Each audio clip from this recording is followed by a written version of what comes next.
Disclaimer: this is a fictional dramatization created for artistic, emotional, and educational storytelling purposes. All characters and events are entirely fictional and created using AI tools. No impersonation, misrepresentation, or harm is intended. The content contains scenes of danger involving child characters. However, no real persons or minors were involved in its production. Grace's Love Stories produces scripted, AI-generated stories that promote, entertain, inspire kindness, and emotional connection. We respect our viewers and strictly adhere to YouTube's policies. The scent of pine and wildflowers permeated the great hall, a desperate attempt to mask the underlying musk of dozens of werewolves gathered for the seasonal council. I shifted uncomfortably on the hard wooden bench, tucked away in the corner where I hoped to remain unnoticed. The ceiling soared high above us, wooden beams crisscrossing like the branches of ancient trees, casting long shadows across faces that refused to meet my gaze. I was the only human in a room full of predators. My fingers absently traced the silver bracelet at my wrist, my grandmother's final gift before she passed. "For courage," she had whispered, clasping it around my thin arm. "Sometimes the strongest power is in standing still when others expect you to run." The delicate chain links caught the light from the massive fireplace, sending tiny reflections dancing across my pale skin. 3 weeks ago, I wouldn't have imagined being here. 3 weeks ago, I was just Elena, a research assistant documenting folklore in remote mountain villages. Then I stumbled upon this hidden community, or rather they found me wandering too close to their territory during a full moon. Instead of the death I expected, they brought me here to determine my fate. The Alpha King hadn't arrived yet. Neither had his advisors. Just lower-ranking pack members and their families, stealing glances at me when they thought I wasn't looking. Their whispers carried clearly to my human ears, despite their attempts at discretion. Why keep her alive at all? She knows too much. Humans bring nothing but destruction. I swallowed hard, forcing my breathing to remain steady. My blonde hair fell forward, creating a curtain between me and their judgment. Over the past weeks, I'd learned that showing fear only made things worse. Predators could smell it, literally. And nothing excited them more than frightened prey. The massive doors at the end of the hall swung open with a groan of ancient hinges, and the room fell into immediate silence. I looked up, my heart thundering against my ribs as the crowd parted. He didn't walk so much as prowl. Even in human form, there was nothing remotely civilized about Alexander Blackthorne. The Alpha King stood at least a foot taller than the tallest man in the room, his shoulders broad enough to fill the doorway. His hair, as black as midnight, was pulled back from a face that might have been carved from stone, all sharp angles and unforgiving lines. A jagged scar ran from his right temple to his jaw, a testament to battles won and enemies vanquished. Behind him trotted a small gray wolf pup, barely the size of a large house cat. The contrast between the massive alpha and the tiny creature following at his heels would have been comical if everyone hadn't looked so terrified. "The council will begin." His voice rolled like distant thunder across the hall, requiring no elevation to command absolute attention. "Bring forward the human." My keeper, a beta wolf named Orion who'd been assigned to guard me since my arrival, gently touched my elbow. His eyes held a warning. Be respectful, be calm, say nothing unless directly addressed. I stood on legs that felt like water, willing them not to buckle as I walked the impossibly long path to the center of the hall. The Alpha's eyes found mine, green as the deepest forest, ringed with gold that seemed to glow in the firelight. Something flickered in them when they met mine. Surprise? Curiosity? Whatever it was vanished behind a wall of cold calculation. "You were found on pack lands during the blood moon. You've seen what humans are not permitted to see." His voice was lower now, meant for me rather than the crowd, yet no less intimidating. "The traditional punishment is death." The hall remained deathly silent. No one moved. No one even seemed to breathe. "However," he continued, "Orion tells me you've made no attempt to escape, that you've shown unusual composure for a human in your situation." I remained silent, unsure if I was expected to respond. My grandmother's bracelet felt suddenly warm against my skin, reminding me of her words. Stand still when others expect you to run. Have you nothing to say in your defense? He asked, a dangerous edge to his question. I lifted my chin slightly. I understand your laws exist to protect your people. I don't blame you for enforcing them. A murmur rippled through the crowd. The Alpha's expression remained unchanged, but something shifted in his posture, a subtle relaxation of his shoulders that only someone watching carefully would notice. While the Alpha considered me, I became aware of movement near his feet. The little gray pup had ventured closer, nose twitching as it caught my unfamiliar scent. Before anyone could stop it, the pup bounded forward, surprising me by grabbing the sleeve of my sweater between tiny teeth and tugging playfully. The room fell silent in horror. Even I knew enough about pack hierarchy to understand that the Alpha's pup, likely his heir or a child of significant standing, should never interact with a human prisoner. The pup continued tugging, growling softly in what was clearly an invitation to play, oblivious to the tension filling the room. Every instinct screamed to pull away, to apologize, to show appropriate fear. Instead, my grandmother's voice echoed in my head. Sometimes strength comes from standing still. I met the Alpha's gaze directly, and slowly, deliberately, tugged back on my sleeve, smiling gently at the pup. Time seemed to stop. Alexander's expression darkened for a heartbeat, and I was certain I'd made a fatal error. Then, inexplicably, the corner of his mouth twitched. Not quite a smile, but something that broke the perfect mask of indifference. Interesting, he murmured, so quietly I barely heard it. Then louder. The human will remain under guard while the council deliberates her fate. She is not to be harmed. He snapped his fingers once, and the pup reluctantly released my sleeve, trotting back to his side. As Orion led me back to my seat, I could feel Alexander's eyes following me. Something had changed in that moment. Some invisible current had shifted, but I couldn't begin to understand what or why. The council meeting proceeded, addressing territory disputes and resource allocations that seemed trivial compared to the question of my continued existence. I sat quietly, observing the dynamics of the pack. Alexander ruled absolutely, that much was clear. When he spoke, others lowered their eyes. When he asked questions, answers came immediately, delivered with deference bordering on reverence. But there was something else beneath the surface.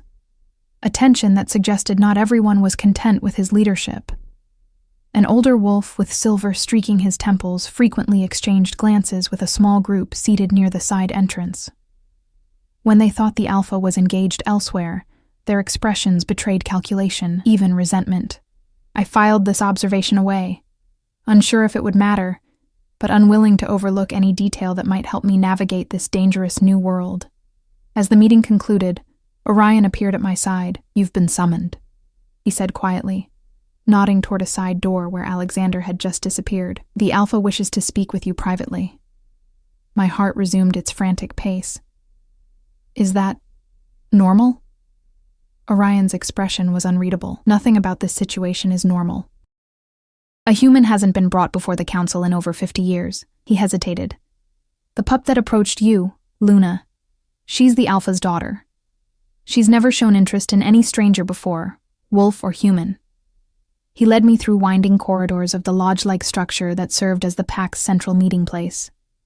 The walls were lined with ancient-looking weapons and paintings depicting wolves running beneath full moons. We stopped before a heavy wooden door carved with intricate pack symbols. "Wait here," Orion instructed, knocking once before disappearing inside. Left alone in the hallway, I considered running. The exit wasn't far, and in the confusion following the council meeting, I might make it to the trees before anyone noticed. But where would I go? I knew nothing about surviving in these mountains, and I'd seen how fast werewolves could move when motivated. Besides, something about the pup's interest in me and Alexander's reaction had kindled a dangerous spark of hope. The door swung open, and Orion motioned me inside. "Remember," he whispered as I passed, "show respect, but not fear." The room was smaller than I expected, warm from a crackling fire in a stone hearth. Bookshelves lined the walls, filled with volumes whose spines bore titles in languages I couldn't identify. Alexander stood with his back to me, staring out a window that overlooked the forested valley below. The little gray pup, Luna, was curled on a rug near the fire, her ears perking up as I entered. "You're either very brave or very foolish," Alexander said without turning. "Most humans would have cowered when approached by a werewolf, even one so small. She's beautiful," I said honestly. "And she didn't seem threatening." He turned then, studying me with those unnerving green-gold eyes. "Luna is my daughter. Her mother died giving birth to her 6 months ago. Since then, she's refused to interact with anyone but me." He took a step closer, until today.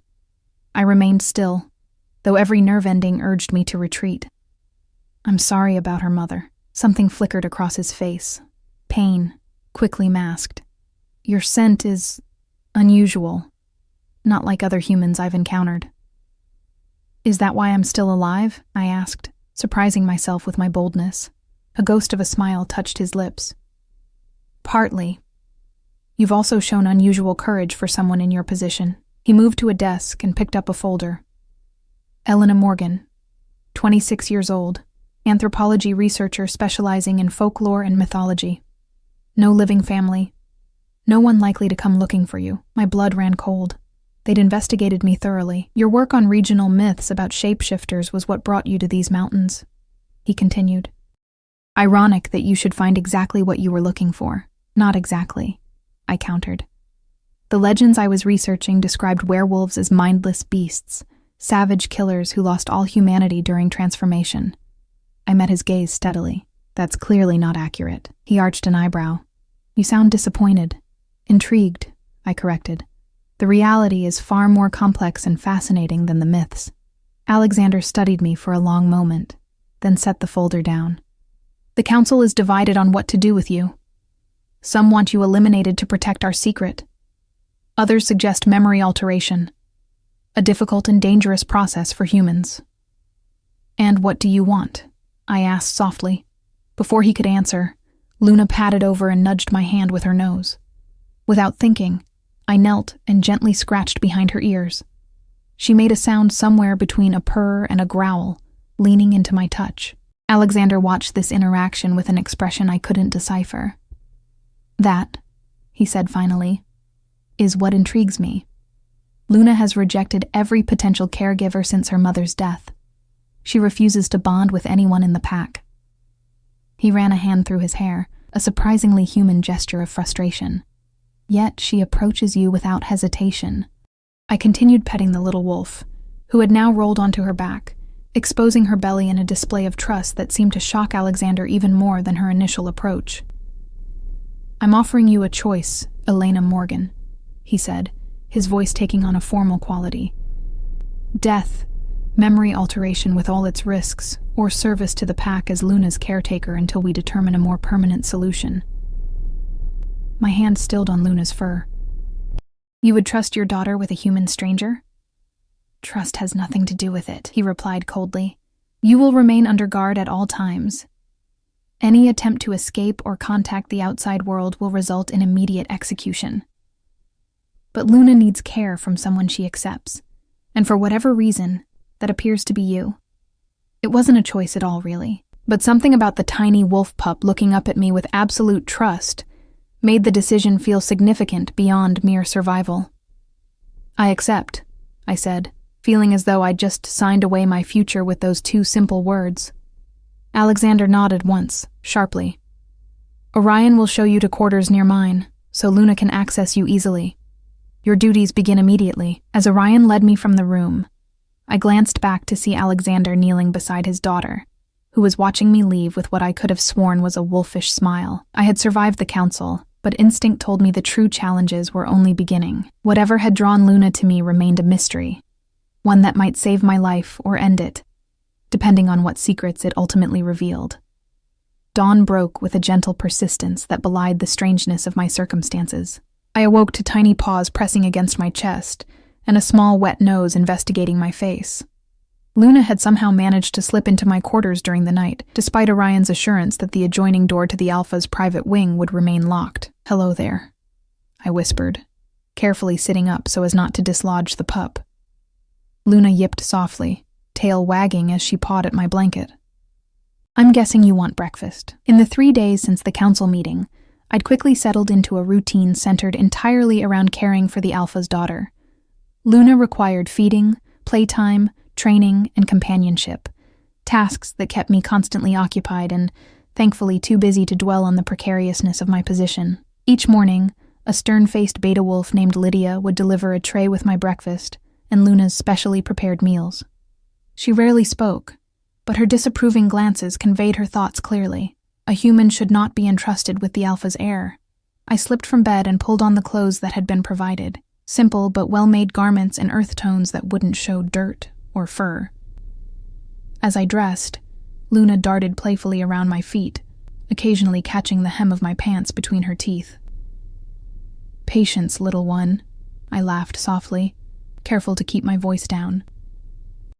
Alexander's quarters were just beyond the wall, and while I hadn't seen him since our meeting in his study, I was acutely aware of his presence, a constant pressure at the edges of my consciousness. A sharp knock announced Lydia's arrival with breakfast. When I opened the door, her eyes immediately narrowed at the sight of Luna. "The Alpha's pup should not be unattended in your quarters," she stated flatly, setting the tray on a small table by the window. "I didn't let her in," I explained, gesturing toward the connecting door that remained firmly closed. "She must have found another way." Lydia's lips pressed into a thin line. "Impossible. That door is the only entrance, and it's been locked from the Alpha's side." Luna chose that moment to trot over to the wall beside my bed, nosing at what appeared to be solid wood paneling. To my astonishment, a small section swung inward, a hidden door built perfectly to Luna's size. "Well," I said, unable to suppress a smile at Lydia's shocked expression, "it seems she's resourceful." The beta wolf recovered quickly. "The Alpha must be informed. This is a security concern." "Or," I suggested cautiously, "it's simply a pup wanting company. She hasn't been harmed. Quite the opposite. She seems happy." Lydia stared at me as if I'd suggested something scandalous. "It is not your place to determine what the Alpha should know about his daughter." I nodded, accepting the rebuke. "You're right. Please tell him." After she left, I knelt beside Luna, who was happily devouring her breakfast of raw meat cut into manageable pieces. "You're going to get me into trouble, aren't you?" I murmured, gently stroking her soft fur. She looked up, meat juice dripping from her muzzle, with an expression so innocent it made me laugh despite my concerns. I had just finished my own breakfast when the connecting door swung open without warning. Alexander filled the doorway, dressed casually in a dark Henley and jeans that did nothing to diminish his commanding presence. His eyes swept the room, landing first on Luna, then on me, and finally on the small hidden door his daughter had discovered. "Good morning," I said, rising quickly from my chair.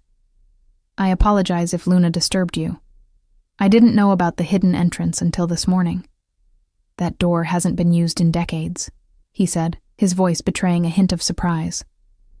"It was built for my sister's pup when we were children."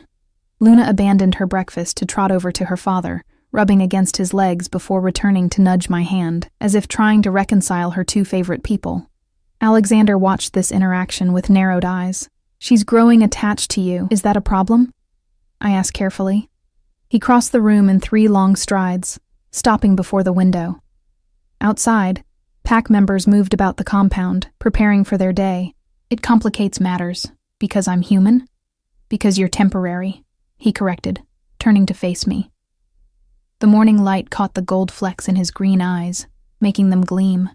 "Luna needs stability, consistency. When the council reaches its final decision about you, I'll be gone," I finished for him, "either through death or memory erasure." His expression hardened. That was the agreement. I knelt to stroke Luna, who had finished eating and now pressed against my legs. "Has it occurred to you that erasing her from my memory might hurt her as well? She's chosen to trust me for whatever reason." A muscle ticked in Alexander's jaw. "Werewolf pups are resilient, but still capable of feeling abandonment," I countered, emboldened by Luna's presence. "She's already lost her mother." The temperature in the room seemed to drop by several degrees. Alexander's eyes flashed dangerously, a reminder that beneath his controlled exterior lurked a predator. "Do not presume to lecture me about my daughter's needs. I lowered my gaze, instinct warning me I'd pushed too far. I apologize. After a tense moment, he sighed. You'll accompany us today. I looked up in surprise. Us? Luna needs to spend time outdoors, learning to track and hunt. I've postponed these lessons since... He trailed off, but I understood. Since her mother died. It's time to begin her training, and you want me there? I couldn't keep the confusion from my voice. I don't, he admitted bluntly, but Luna has chosen you as her companion. Her training will progress faster if she's comfortable. He moved toward the door. Be ready in 30 minutes. Wear the boots by your wardrobe, the terrain is rough. After he left, I sat heavily on the edge of my bed, trying to process this unexpected development. Leaving my quarters meant potentially encountering other pack members, wolves who might not share Alexander's temporary tolerance of my presence. Yet the prospect of fresh air and open space after days of confinement was too tempting to fear. Exactly 30 minutes later, Alexander returned with Orion in tow. The beta wolf carried a small pack which he handed to me without meeting my eyes. Water, food, and basic supplies, he explained. The training grounds are an hour's hike from here. I nodded my thanks, slipping the pack over my shoulders. Luna danced excitedly around our feet, clearly understanding that an adventure awaited.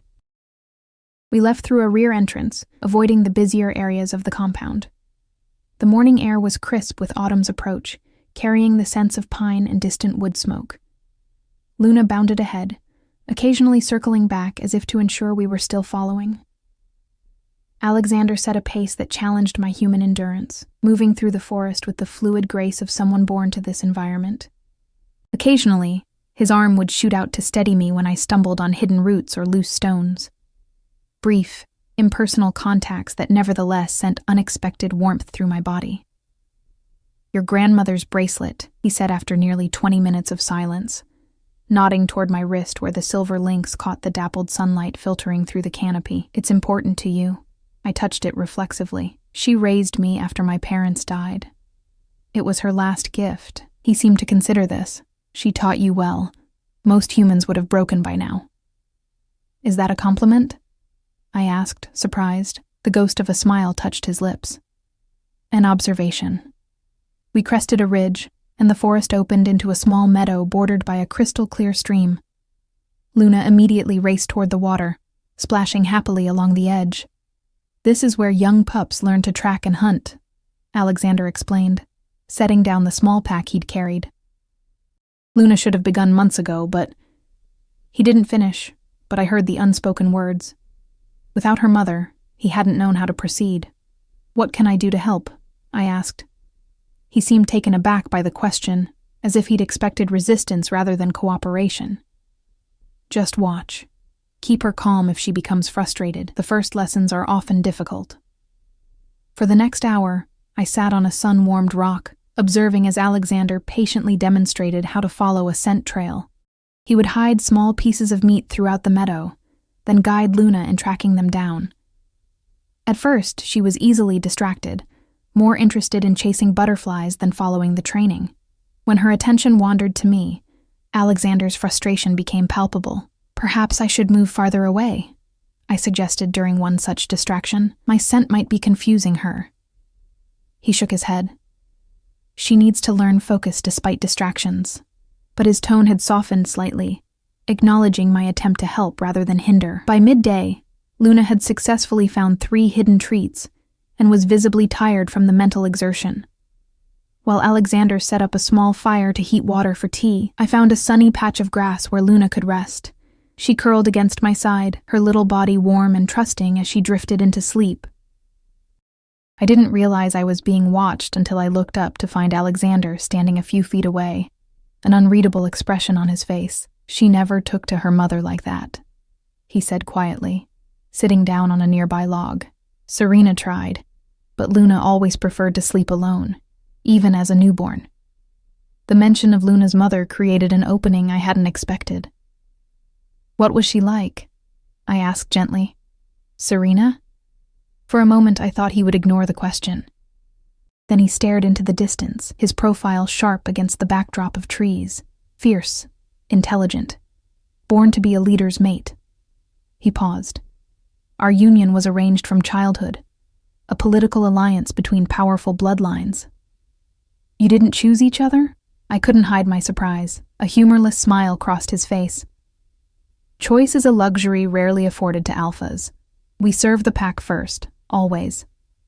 Did you love her? The question slipped out before I could stop it. His eyes met mine, cold and distant. Love is a human preoccupation. Pack bonds are deeper, more complex. That wasn't an answer. I observed quietly. No, he agreed. It wasn't. He stood abruptly. We should return before sunset. The forests are not safe after dark, even for werewolves. As I carefully lifted the sleeping Luna into my arms, I realized Alexander had shared more with me in those few minutes than he likely had with anyone in a long time. The revelation left me both honored and troubled. Whatever temporary place I occupied in their lives, it could not last. Yet with each passing day, leaving seemed increasingly painful to contemplate. The return journey passed in comfortable silence, broken only by Luna's occasional sleepy yips as she dreamed in my arms. By the time we reached the compound, the sun hung low in the sky, casting long shadows across the clearing. Pack members stopped their activities to watch our approach, surprise and speculation evident in their expressions. I could almost hear their thoughts, the alpha, the human, and the pup, a strange family unit that defied all pack conventions. Just before we reached the main lodge, Alexander surprised me by taking Luna from my arms, his fingers brushing against mine in the exchange. You did well today, he said, so quietly that only I could hear. We'll continue tomorrow. As Orion escorted me back to my quarters, I realized that somehow, impossibly, I'd begun to carve out a place for myself in this dangerous new world. A temporary place, yes, but perhaps not as temporary as I had first believed. The autumn days shortened as weeks passed, each one drawing me deeper into the rhythms of pack life. Luna grew stronger, her training sessions now extending to include basic commands and pack protocols that Alexander insisted she learn, even in her wolf form.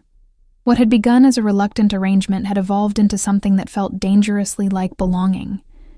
The alpha's daughter was no longer the only pack member who acknowledged my presence. Orion had progressed from silent guardian to occasional conversationalist, offering insights into werewolf culture when I asked questions. Even Lydia had softened slightly, her disapproving glares replaced by neutral expressions that occasionally hinted at grudging respect. But the most profound change was in Alexander himself. Our daily training excursions with Luna had fostered a tentative companionship. He still maintained careful distance, rarely touching me even accidentally, yet something in the way he spoke to me had shifted.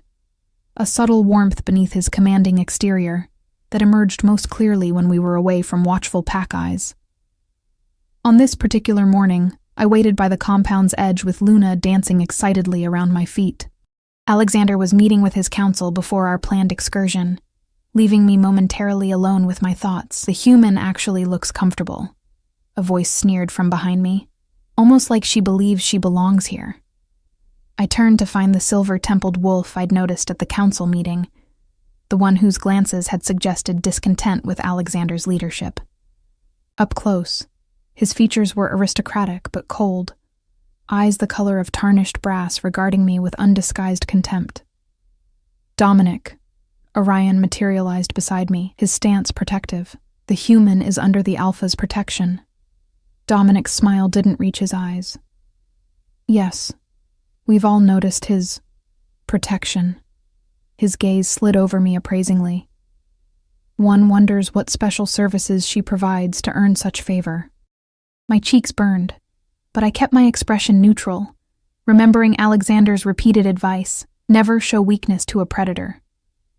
I care for his daughter, I said evenly. Nothing more. For now, Dominic replied silkily, but the council grows concerned about the alpha's judgment, keeping a human among us, allowing her access to pack secrets, even pack pups. He shook his head in mock concern. It suggests a certain weakness. Luna growled softly at my feet, hackles raising as she sensed the tension. The alpha approaches, Orion warned, his eyes fixed beyond Dominic's shoulder. The older wolf smiled thinly. We'll speak again, human. Your position here is more precarious than you realize. He turned and walked away with unhurried confidence, nodding respectfully to Alexander as they passed. "What did he want?" Alexander asked, his expression darkening as he reached us. "Just making conversation," I said lightly, not wanting to create additional tensions. But Luna betrayed my lie, growling again in the direction Dominic had gone. Alexander's eyes narrowed. "Dominic doesn't make conversation, especially with humans. He threatened you." It wasn't a question, but I answered anyway. He implied the council questions your judgment regarding me. Something dangerous flashed across Alexander's face. Did he now? The words were soft, but I'd spent enough time with him to recognize when the predator lurked close to the surface. "What else?" I hesitated, reluctant to repeat the insinuation. He suggested there might be inappropriate reasons for your protection. Orion shifted uncomfortably beside me. "Alpha, we should delay today's training. The Northern Border Patrol reported unusual scents near the old mill." Alexander seemed barely to hear him, his attention fixed on Dominic's retreating form. Then Luna yipped impatiently, breaking the tense moment. "No," he decided, tearing his gaze away. "Luna's training continues as scheduled, but we'll take a different path today." He turned to Orion. "Double the patrols along the northern line. Report anything unusual immediately." We set off into the forest, but the camaraderie that had characterized our recent excursions was notably absent. Alexander moved with a tightly coiled energy that reminded me forcefully of what he truly was. Not just a leader, but a predator accustomed to eliminating threats. "Dominic is challenging you," I said quietly when we were well away from the compound. "Using me to do it." Alexander glanced sideways at me, surprise briefly replacing the tension in his expression. "You understand pack dynamics better than I expected." "I'm observant," I shrugged, "and I have nothing to do but watch and learn."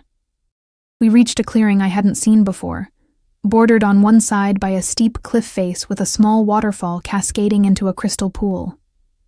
Luna immediately splashed toward the water, her earlier training forgotten in the excitement of this new discovery. "This place is beautiful," I breathed, taking in the peaceful scene. "It was Serena's favorite spot," Alexander said, the first time he'd voluntarily mentioned his late mate since our conversation weeks ago. "I haven't been here since—" "We can go somewhere else," I offered, understanding the painful memories this place might hold. He shook his head. "No. Luna should know the places her mother loved."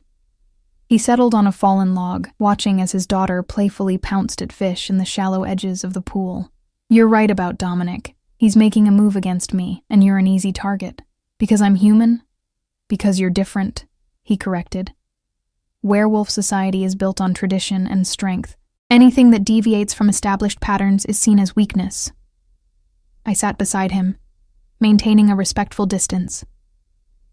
"And me being here is a deviation. You being here is unprecedented," he said. "No human has lived among the pack for generations. Yet you continue to allow it," I observed carefully. Alexander was silent for a long moment, watching Luna splash happily in the water. "She needs you," he finally said. "Her wolf has bonded with you in a way I can't explain. To separate you now would harm her development." It was a practical answer, yet something in his tone suggested there was more he wasn't saying. Before I could question him further, Luna bounded up to us, soaking wet and radiating joy. She dropped something at my feet, a smooth river stone, polished by years of flowing water. "A gift?" I laughed, picking up the stone. It was warm from her mouth, with veins of quartz that caught the sunlight. I placed it carefully in my pocket, touched by the simple offering. Alexander watched this exchange with an unreadable expression. "The council meets in 3 days to make their final decision about you." The statement hit like a physical blow, shocking in its suddenness. I'd known this moment would come, yet somehow had let myself forget the temporary nature of my situation. "I see," I managed, my voice sounding distant to my own ears. "And what will you recommend?" His jaw tightened. "As Alpha, I must consider what's best for the pack." "Of course," I said hollowly, understanding what he wouldn't explicitly state. My presence was a liability he could no longer justify. Luna sensed my distress, pressing against my legs with a concerned whine. I stroked her damp fur, fighting back the surge of emotion threatening to overwhelm me. "Elena," Alexander began, then stopped as a howl cut through the forest. A warning call that had him instantly on his feet. "Stay here," he commanded, his entire demeanor shifting to high alert. "What's wrong?" "Intruders," he bit out, "near the compound." He whistled sharply, and Luna immediately ran to his side. "Stay hidden, I'll send Orion for you." "Alexander," I called as he turned to leave. "Be careful." He paused, an emotion I couldn't identify flickering across his face. Then he was gone, disappearing into the trees with Luna at his heels. Alone in the clearing, I struggled with conflicting impulses. My rational mind urged me to follow Alexander's orders and remain hidden, but something deeper, perhaps the same instinct that had prompted me to smile at Luna that first day, whispered that I should return to the compound. Another howl echoed through the forest, closer this time, followed by a sound that chilled my blood. Human voices, shouting commands, hunters. In my weeks with the pack, I'd heard stories of humans who tracked werewolves, either for sport or believing them dangerous monsters that needed elimination. Without further hesitation, I set off toward the compound, following the path we'd taken earlier. I moved as quietly as possible, grateful for the lessons in stealth that Orion had reluctantly provided during our daily walks. The forest had become familiar territory over the past weeks, allowing me to navigate more confidently than I could have when first brought to the pack. I reached the edge of the trees overlooking the compound, just as chaos erupted. Armed men in tactical gear moved through the central clearing, firing what appeared to be tranquilizer darts at pack members who tried to intercept them. Several werewolves already lay motionless on the ground, while others had shifted to wolf form, attempting to circle behind the intruders. Alexander stood at the center of the confrontation in human form, Luna hidden safely behind him. His voice carried clearly across the distance, commanding and authoritative. "You are trespassing on private property," he declared, addressing a man who appeared to be the hunter's leader. "Leave now, and we will allow you to retreat unharmed." The leader laughed. "We know what you are, what all of you are." He gestured to his men. "Silver nitrate in the darts. Not enough to kill, but enough to keep you docile for transport." From my hidden vantage point, I could see Dominic and several other council members watching from the sidelines, making no move to assist their alpha. The realization struck with sickening clarity. This was no random hunting party.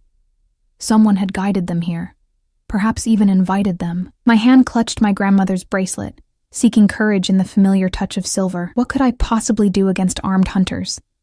Yet the alternative, watching Alexander and Luna being captured or killed, was unthinkable. Movement to my right caught my attention. Orion crouched in the undergrowth, his expression grim as he assessed the situation. He startled when I touched his arm. "How many?" I whispered. 12 hunters, he replied, too focused on the threat to question my presence. "They've already taken down 5 of our strongest fighters." His eyes flickered to where Dominic stood. "And it seems we have traitors among us." "They're using silver nitrate tranquilizers," I said, "not lethal doses." Orion's gaze sharpened. "How do you know this?" "I heard their leader. They want to capture, not kill." I hesitated. "I might be able to help." "You?" His disbelief was evident. "You're human." "Exactly," I said, a plan forming rapidly. "They have no reason to see me as a threat. I can create a distraction, give Alexander time to organize a counterattack." Orion shook his head. "The Alpha ordered me to keep you safe." "And what happens to the Alpha if we do nothing?" I challenged. "What happens to Luna?" This struck home. After a moment's hesitation, he growled low in his throat. "What's your plan?" I explained quickly, watching as reluctant admiration replaced skepticism in his eyes. "It might work," he admitted. "But Alexander will have my hide for allowing this." "Blame me," I said, unbuckling my grandmother's bracelet and pressing it into his palm. "For luck," I added, attempting a smile I didn't feel. "Remember, wait for my signal." Before he could object further, I stepped from the trees and walked openly toward the confrontation, hands raised to show I carried no weapons. The hunters immediately swung their weapons toward me, but held their fire when they registered my obviously human appearance. "Stop!" I called out, injecting fear into my voice. "Please don't hurt me, I'm not one of them." The leader signaled his men to hold position as I approached. Alexander's face transformed from strategic calculation to fury when he saw me walking into danger. "Who are you?" the leader demanded, suspicion evident in his stance. "My name is Elena Morgan," I said, allowing my voice to tremble. "They've been keeping me prisoner for weeks. Please, you have to help me get away from these monsters." The hunters exchanged glances, clearly not having expected to find a human captive. Alexander played his part perfectly, his expression shifting to one of cold rage. "The human belongs to us," he snarled, advancing a step toward me. "She has seen too much to be released." The hunter's leader smiled unpleasantly. "Well now, this is interesting. A human witness to your activities would be very valuable." He gestured me closer. "Come here, girl. You're safe now." I moved forward, casting a terrified glance toward Alexander as if afraid he would attack. As I reached the hunter's line, I pretended to stumble, falling against the leader and clutching his arm for balance. In that moment of contact, I slipped my hand into his tactical vest and extracted what I'd spotted from a distance, a signal detonator for the charges his men had been placing around the perimeter. "Thank you," I breathed, straightening and backing away slightly. "You have no idea what these creatures are capable of." "Oh, I think we do," he replied, signaling two men to move forward and secure Alexander. As they approached, I pressed the detonator behind my back. The resulting explosions along the forest edge were small, meant to hurt rather than harm, but created exactly the distraction we needed. In the moment of confusion, Orion and the loyal pack members burst from concealment, targeting the hunters with coordinated precision. Alexander moved with blinding speed, disarming the nearest hunter and using his weapon to incapacitate two more. Luna darted between legs, tripping and confusing the invaders without exposing herself to danger. I found myself face to face with the leader, his initial surprise transforming into murderous rage as he realized my betrayal. "You little," he began, reaching for his sidearm. Before he could complete the motion, I swung with all my strength, driving my fist into his throat, a vulnerable target Orion had once mentioned during a lesson on self-defense. The man staggered back, choking and gasping, as Alexander appeared behind him, delivering a knockout blow to the base of his skull. Our eyes met over the fallen hunter, an entire conversation passing in that single look, surprise, respect, and something warmer that neither of us was ready to name. "Get to cover," Alexander ordered, though the command lacked its usual sharpness. The battle ended quickly after that, the remaining hunters overwhelmed by coordinated werewolf attacks. As Alexander directed the securing of prisoners, I noticed Dominic attempting to slip away unnoticed. Without thinking, I grabbed a fallen tranquilizer gun and fired. The dart struck him mid-thigh, dropping him instantly. Alexander turned at the sound, his eyebrows rising when he saw Dominic unconscious and me holding the weapon. "He was escaping," I explained, lowering the gun. A slow, predatory smile spread across Alexander's face, the first genuine smile I'd ever seen from him.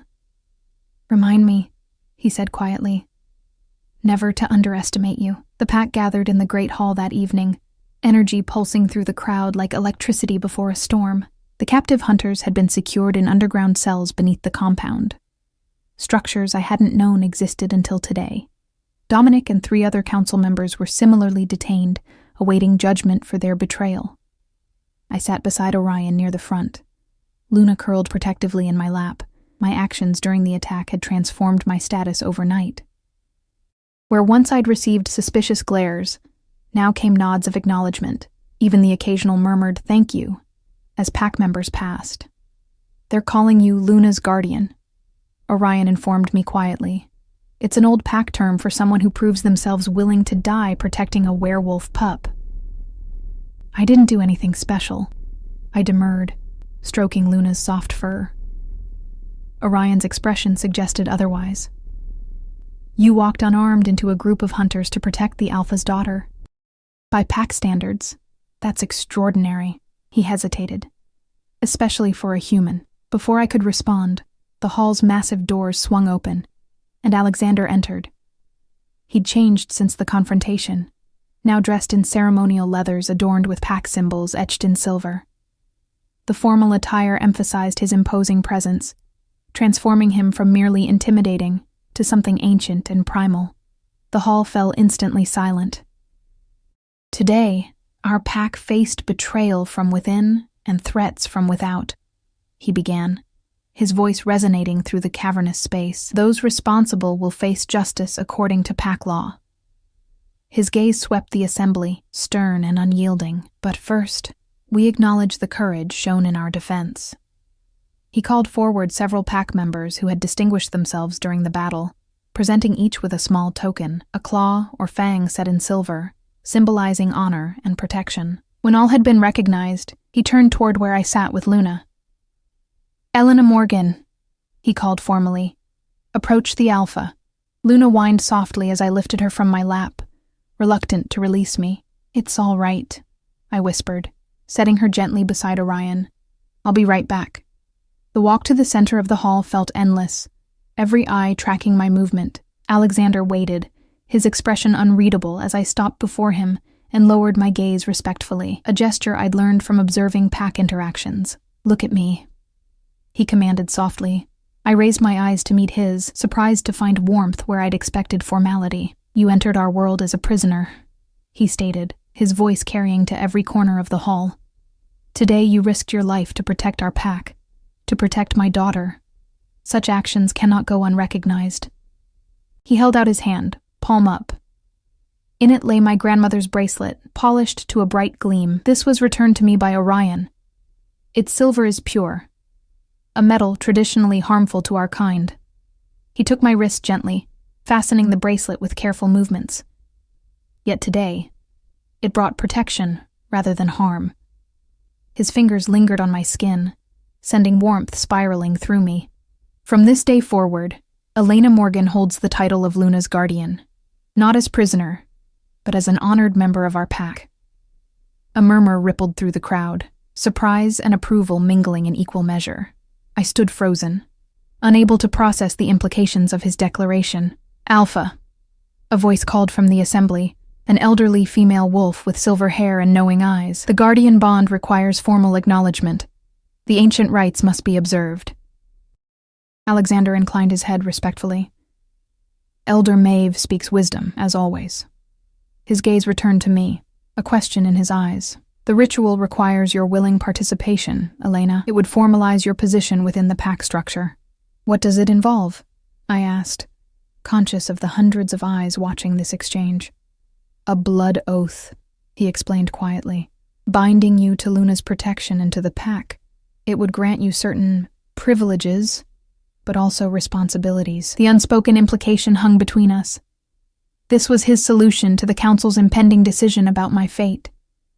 No longer would I be a human prisoner awaiting judgment, but something new, neither wolf nor outsider, yet formally recognized by pack law. "I accept," I said without hesitation, surprising myself with the certainty I felt. Alexander's expression softened momentarily before returning to ceremonial solemnity. "Prepare the ritual circle," he commanded. Pack members moved with practiced efficiency, forming a large ring in the center of the hall. Luna broke away from Orion, racing to my side with excited yips that drew indulgent smiles from the assembled wolves. Alexander lifted her, speaking quietly in her ear before setting her in the center of the circle. "The guardian ritual hasn't been performed in over a century," Elder Maeve explained, appearing at my elbow. "Not since the great wars between packs." She studied me with sharp eyes. "It creates a bond similar to pack ties, though not as deep. You'll remain human, but connected." "Connected how?" I asked, a flutter of nervousness finally breaking through my certainty. Her weathered hand patted mine. "You'll sense Luna's emotions, her needs. Distance will not break the connection." A knowing smile touched her lips. "And there may be other effects, particularly regarding her father." Before I could question this cryptic statement, Alexander beckoned me forward. I stepped into the circle, kneeling opposite him with Luna between us. "The ritual requires an exchange," he explained, drawing a ceremonial dagger from his belt. The blade gleamed in the firelight, its edge wickedly sharp. My blood, freely given as alpha and father, yours, freely offered as guardian. He drew the blade across his palm without flinching, then extended the dagger to me, handle first. Once done, there is no undoing this bond. Are you certain, Elena Morgan? I thought of the past weeks, of Luna's trust, of daily training sessions in the forest, of Alexander's gradual thawing toward me, of the strange sense of belonging I'd found among these people who should have been my enemies. I'm certain, I said, taking the dagger. The blade stung as it sliced my palm, blood welling bright red against my skin. Alexander reached across Luna, clasping my wounded hand in his. Our mingled blood dripped onto Luna's silver-gray fur, and she remained perfectly still, her intelligent eyes watching the ritual with uncanny understanding. Blood to blood, Alexander intoned, his voice deeper than I'd ever heard it. Life to life. I, Alexander Blackthorne, Alpha of the Northern Territories, bind this human, Elena Morgan, as guardian to my daughter, Luna Blackthorne. I, Elena Morgan, I repeated after Elder Maeve's whispered prompt, freely accept the bond of guardian to Luna Blackthorne, pledging my protection and loyalty to her and to the pack that shelters her. A strange sensation spread from our joined hands, warmth that became heat, then something more, something that raced along my veins and settled in my chest like liquid light. Luna yipped once, her small body shuddering as the bond took hold. When Alexander finally released my hand, I gasped at the intensity of new sensations flooding through me. Luna's presence blazed in my awareness. Not thoughts exactly, but emotions, instincts. A constant awareness of her location and well-being that hummed beneath my consciousness. It's done, Elder Maeve announced to the assembly. The guardian bond is formed and accepted. The pack responded with a chorus of howls that raised goosebumps along my arms. Not in fear, but in a strange resonance that seemed to vibrate with the new presence in my mind. Luna jumped into my arms, her joy pulsing through our connection with such intensity that tears sprang to my eyes. The ritual has taken strongly, Elder Maeve observed with evident surprise. The strongest guardian bond I've witnessed in my lifetime. Alexander watched us with an expression I couldn't interpret, relief mixed with something deeper, more complex. The council's judgment regarding Elena Morgan is now rendered moot, he announced to the assembly. Pack law is clear. A recognized guardian cannot be exiled or executed while their charge lives.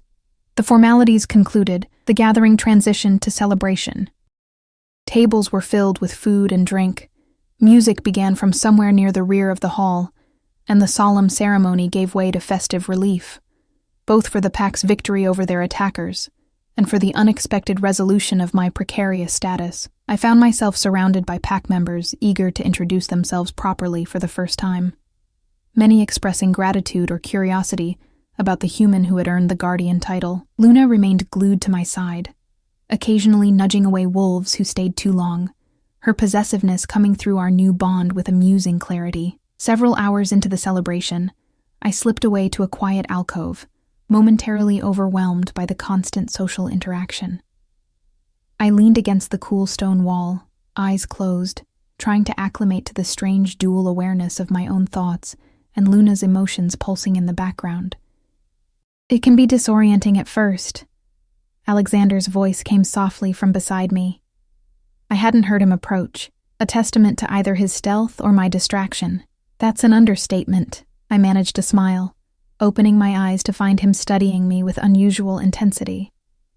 I can feel her constantly, like a warm presence just behind my heart. He nodded. The bond will settle with time. You'll learn to filter the sensations, to distinguish emergency from everyday emotions. And if I can't, you will, he said with quiet certainty. The ritual wouldn't have taken so strongly if you weren't capable of managing it. I touched my bandaged palm, remembering the jolt of connection when our blood had mingled. Thank you, I said, for finding a way for me to stay. Something flickered in his eyes, a vulnerability quickly masked.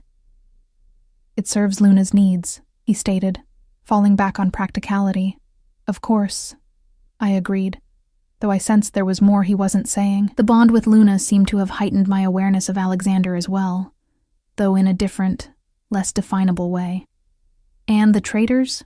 What happens to them? His expression hardened. Dominic and the others face the Alpha's justice tomorrow. The hunters will be dealt with separately. They wanted to expose you, I said. To prove werewolves exist. Yes, he confirmed grimly. They're part of a fringe group that's hunted our kind for generations. Usually they operate with more subtlety. Dominic's involvement gave them unprecedented access. Why would he betray the pack? Alexander's jaw tightened. Power. He believed my leadership had grown weak, that my concern for Luna had compromised my judgment. A humorless smile touched his lips. Your presence merely gave him the excuse he needed to move against me. Luna's emotions suddenly shifted in my awareness. A spike of distress that had me straightening instantly. Something's wrong, I said, already moving toward the main hall. Alexander matched my pace, his expression alert. You sense it through the bond? Yes. She's afraid. I pushed through the crowd, following the invisible tether that led to Luna. We found her cornered by 3 young wolf pups who were taunting her, their postures aggressive despite their small size. Halfling? One sneered, using a term I'd never heard before. Not even a real wolf. Can't even shift yet. Luna cowered against the wall, her tiny body trembling with emotions that crashed through our bond. Fear, shame, confusion. Without conscious thought, I dropped to my knees beside her, gathering her against my chest. What did you call her? I demanded, fixing the young wolves with a hard stare. They backed up, clearly startled by my intervention. Nothing, the boldest muttered, though his defiant expression suggested otherwise. Alexander appeared behind me, his authority radiating like physical heat. Answer her question, he commanded, voice deadly quiet. The young pups flattened themselves to the floor, submission instinctive in the face of alpha displeasure. Halfling, one whispered. That's what our parents call her, because she can't shift yet, even though she's old enough. I felt Luna burrow deeper against me, her shame pulsing through our bond with painful intensity. Alexander knelt beside us, his hand gentle on his daughter's back. Who told you Luna should already be able to shift? He asked, careful to keep accusation from his tone. Everyone knows, another pup replied. Wolf pups start shifting at 4 months. Luna's almost 7 months and still can't do it. I looked to Alexander, questioning. He sighed, dismissing the young wolves with a gesture that sent them scampering away. Is it true? I asked quietly, stroking Luna's trembling form. Is she delayed in her development? Yes, he admitted, the single word heavy with worry I'd never heard him express before. Werewolf pups typically begin transitioning between forms by her age. Luna shows no signs of the ability. Because of her mother's death? I guessed. His expression tightened. That's what I believed at first. Trauma can delay development, but now...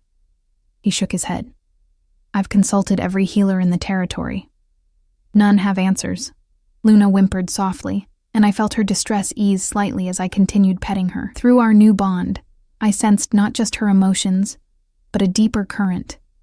Something blocked, restricted, like energy trying to flow through a channel too narrow to contain it. I can feel it, I said suddenly, trying to articulate the sensation. Something's stuck, like she's trying to change but can't break through a barrier. Alexander's head snapped up, his eyes intense. You can sense this through the guardian bond? I nodded, struggling to describe the impression. It's like water building behind a dam. The pressure keeps increasing, but there's no release. For the first time since I'd known him, hope plainly showed on Alexander's face. The guardian bond might be the key we've been missing, he said, his hand unconsciously moving to cover mine where it rested on Luna. If you can sense the blockage, perhaps you can help remove it. Luna looked up at me, her small face showing complete trust that made my heart constrict painfully. Whatever we had started with the ritual, it now extended far beyond a simple protection pledge. I had become integral to this small wolf's future, and by extension, to her father's. I'll try, I promised them both. Whatever it takes. Winter settled over the mountains with pristine authority, transforming the pack's territory into a landscape of breathtaking beauty and silent challenge. Snow blanketed the forest paths where Luna and I had once trained daily, now limiting our excursions to brief ventures on all but the mildest days. The pack compound turned inward during these cold months, focused on communal activities, training, and strengthening bonds that would carry them through until spring's renewal. 3 months had passed since the Guardian ritual, and my integration into pack life had progressed with surprising smoothness. The title of Guardian afforded me a clearly defined role within the social hierarchy. Not quite pack, but no longer other. I attended council meetings, provided a human perspective on pack matters, and most importantly, devoted myself to helping Luna overcome the mysterious blockage that prevented her shifting. We worked daily in a private chamber Alexander had converted for our use, its walls lined with ancient texts on werewolf development and specially crafted tools designed to stimulate Luna's dormant abilities. Progress came in tiny increments, moments when I sensed the dam of energy shift slightly, allowing a trickle of transformation to flow before solidifying again.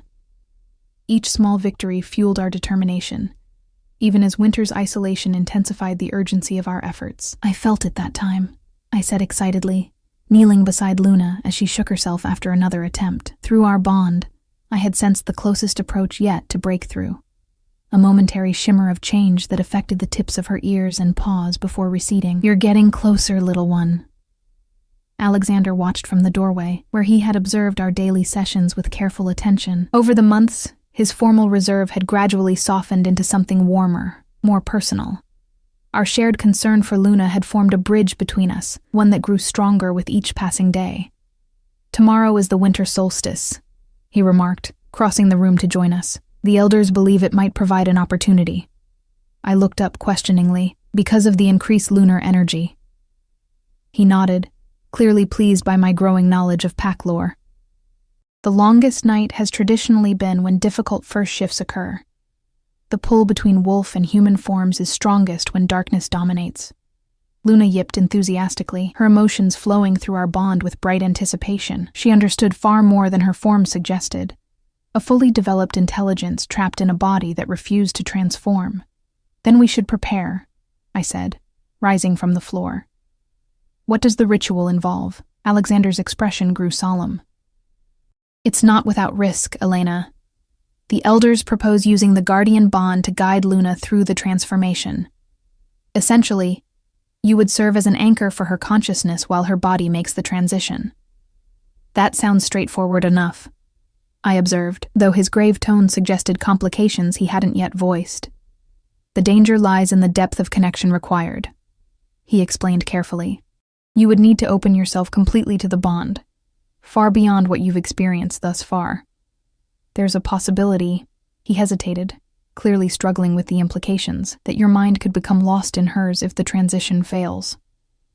The gravity of the risk settled over me, but only briefly. After 3 months of sensing Luna's frustration and Alexander's worry, the choice seemed clear. "I'll do it," I said without hesitation. "She deserves the chance to become who she truly is." Alexander's gaze held mine, searching for doubt or fear and finding only resolve. "Your courage continues to astonish me," he said quietly. Luna pressed against my legs, her gratitude flowing through our bond with such intensity that tears pricked behind my eyes. I knelt to embrace her, whispering promises that tomorrow would bring the breakthrough we had worked toward for so long. That evening, as snowflakes drifted past my window like tiny stars descending from the heavens, a soft knock interrupted my preparation for the coming ritual. I opened the door to find Alexander standing outside, his imposing frame somehow vulnerable in the dim light of the corridor. "May I come in?" he asked, a formality he rarely observed these days. I stepped aside, curious about this unexpected visit. He entered slowly, his gaze sweeping the room before settling on me with unusual intensity. "Elena," he began, then stopped, seemingly at a loss for words, a condition I'd never witnessed in the typically decisive alpha. "Is something wrong?" I prompted gently. "Has something changed about tomorrow's ritual?" He shook his head. "No. Everything is prepared. The elders have gathered the necessary elements, and the sacred circle has been drawn in the great hall." He moved to the window, watching the falling snow with apparent fascination. "I came because there are things you should know before tomorrow, things I should have told you long before now." My heart quickened. "About Luna's condition? About everything," he said, turning to face me. The firelight caught the gold flecks in his green eyes, making them glow with preternatural light. "About Serena, about Luna's birth, about why you were brought into our lives." I sat on the edge of my bed, preparing myself for revelations that clearly troubled him deeply. "I'm listening." Alexander drew a deep breath.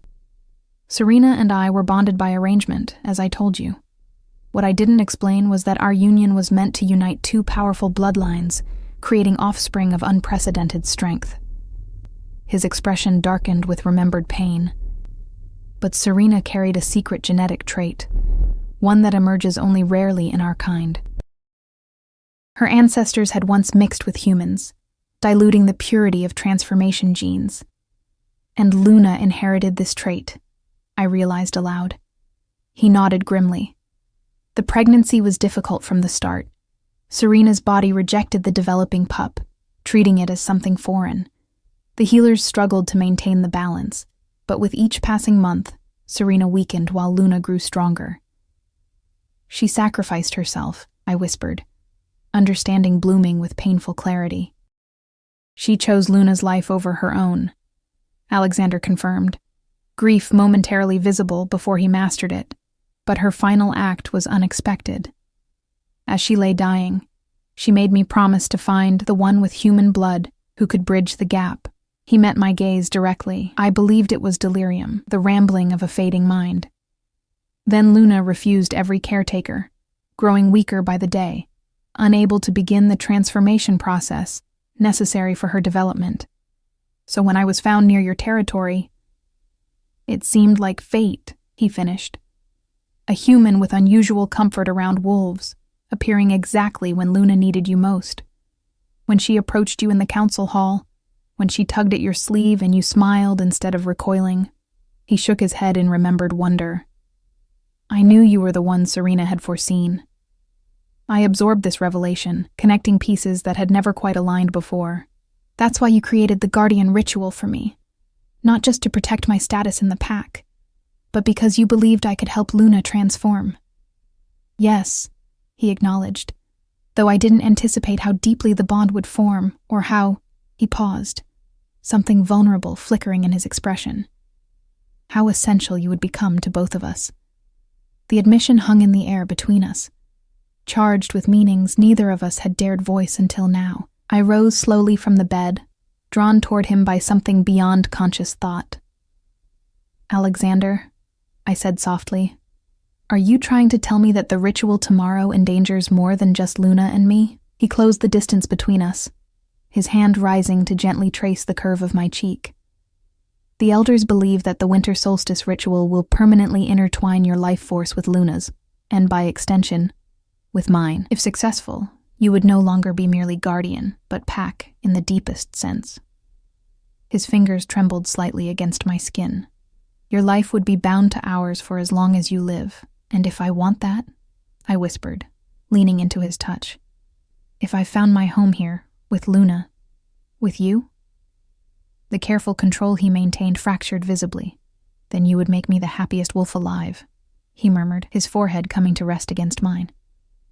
"But I couldn't ask it of you without full disclosure, without giving you the chance to walk away before the bonds become unbreakable." I smiled, thinking of the journey that had brought me to this moment. From terrified captive to respected guardian, from isolated researcher to essential member of a community unlike any I'd imagined. "I stopped wanting to walk away months ago," I admitted. "Perhaps from the moment a certain pup bit my sleeve and I tugged back."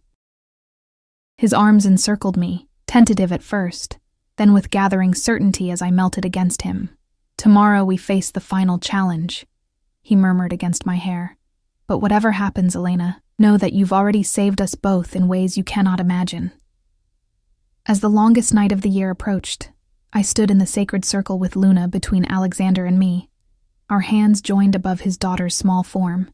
The pack gathered around us, their voices raised in an ancient chant that resonated through the great hall like a living heartbeat. Elder Maeve directed the ritual, her aged hands sprinkling sacred herbs that sparkled with hidden energy in the firelight. "Open yourself to the bond," she instructed me.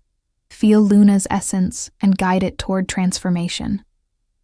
I closed my eyes, letting the barriers between us dissolve completely. Luna's consciousness flowed into mine like a silver stream, bringing with it the wild beauty of forests seen through wolf eyes, the complex tapestry of pack connections, and the desperate yearning to become whole. There, at the center of her being, I found the blockage, a knot of fear and doubt, human emotions inherited from her mother's bloodline that conflicted with her wolf nature. With gentle persistence, I surrounded that knot with acceptance and love, offering the bridge her mother had foreseen, a pathway between human and wolf that honored both equally. "I see you, Luna," I whispered, both aloud and through our bond, "all of you. Wolf and human, strength and vulnerability, transform not by rejecting either part, but by embracing both." Beneath our joined hands, Luna's small body began to shimmer with silver light. The pack's chanting intensified, and Alexander's grip tightened on mine as energy surged through our connected circle. For one breathless moment, Luna seemed to exist in two forms simultaneously, wolf pup and human child overlapping in impossible harmony.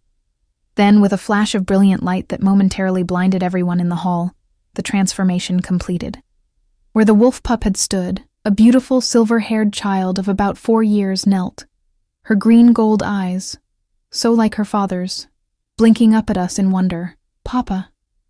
She spoke her first human word, reaching up to Alexander with perfect confidence. "Elena." Her small hand found mine, completing the circle once more. Alexander gathered his daughter into his arms, joy and pride radiating from him like physical heat. Over Luna's head, his eyes met mine with a promise that transcended words, a future together, a family forged through challenge and triumph, a love as transformative as the miracle we had just witnessed. As the pack erupted in celebratory howls, I smiled, remembering the silent hall from months ago when a small wolf pup had bitten my sleeve. Sometimes, I reflected, the greatest journeys begin with the smallest tugs,